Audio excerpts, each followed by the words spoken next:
Hey, it's Olga here from olgadoktoreva.com.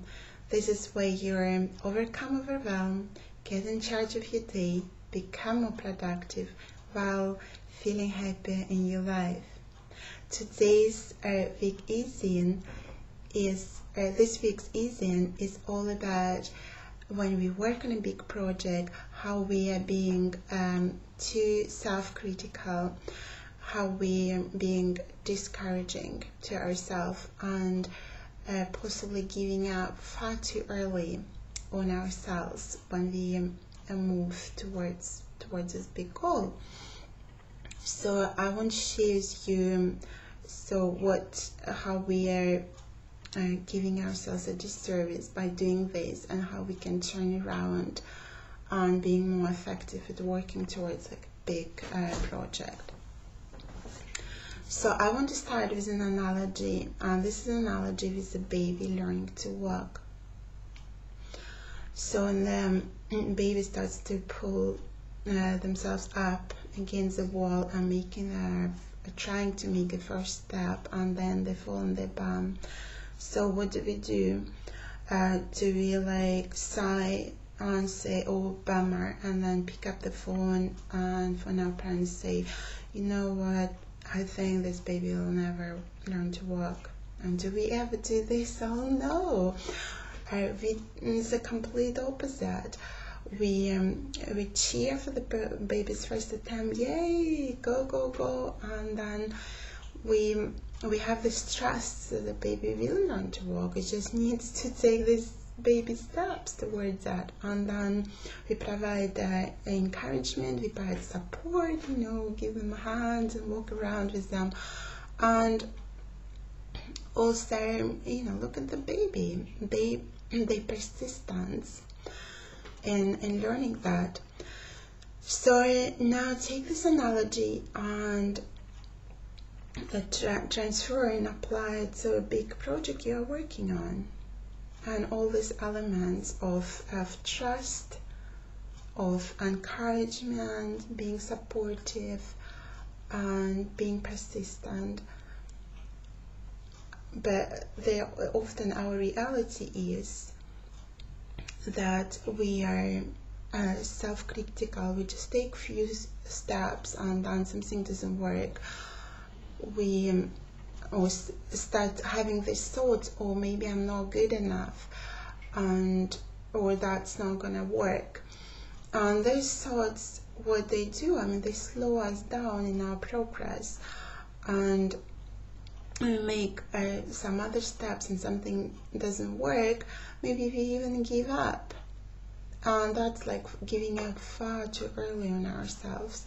And just as an example, to take one of my private clients, who just a couple of weeks ago we had this call, and then she's sharing with me that she started this big project.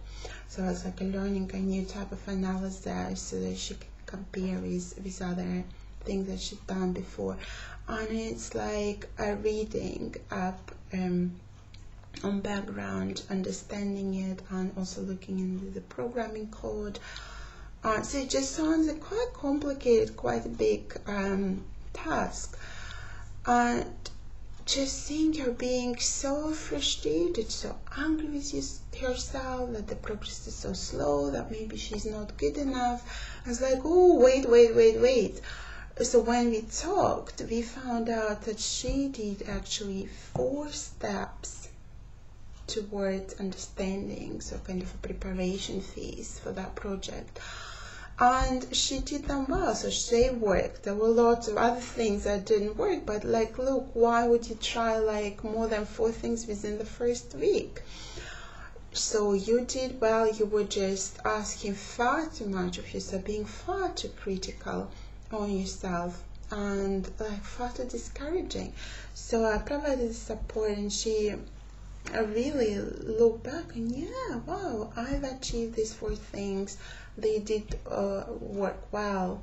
So she did acknowledge that, and that provided motivation for the next week to just go on with that and take further baby steps. And by the end of next week, we had a call again, and she's much more positive. She actually says that she started to understand what's going on, what's it all about. She felt like she has a much better understanding, and she feels like she can make a further progress on that. So here we go. So how can you do that? Take a big project, like something new you wanted to start, and then you can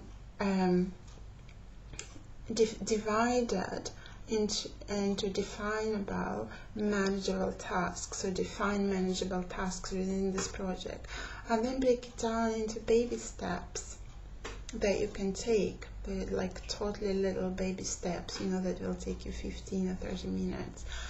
And then give yourself time, especially if it's a big project that doesn't have a deadline.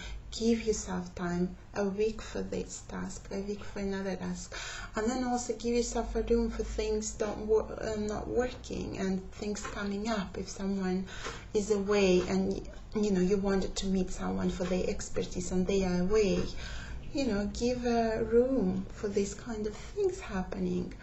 So okay, that's fine, they're away, and I'll do these other things that I planned. So if you have this timeline, you can actually look back and monitor your progress, and seeing these little things being accomplished provides you this motivation, this internal encouragement and support, as well as have trust, as by doing baby steps you are nearing your goal. So this kind of was the first tip, and the second tip is to look for external support, as maybe as one of your parents or senior academic, and or researcher in your lab. I always provide this support and encouragement for my clients, because I see what effect is it making on them when they are like far too self-critical and discouraging in themselves. I was like, look, you've done this and that, acknowledge this. This external support provides an amazing motivation. So here we go. I hope you found it useful, and here is your productivity assignment for this week. Take your project, define manageable tasks within this project, and break it down into baby steps. Give yourself time and create a timeline, and have this trust. And if you take these baby steps, you're gonna approach your end goal. And the second one, look around for external support, in addition to this internal support and trust you're gonna now have, hopefully, when you remember this analogy. Alright, so please share it with your friends. It may be something that I really need to hear this week, and I wish you a very good weekend and a great and productive next week, and I'll talk to you next time. Bye for now. Bye.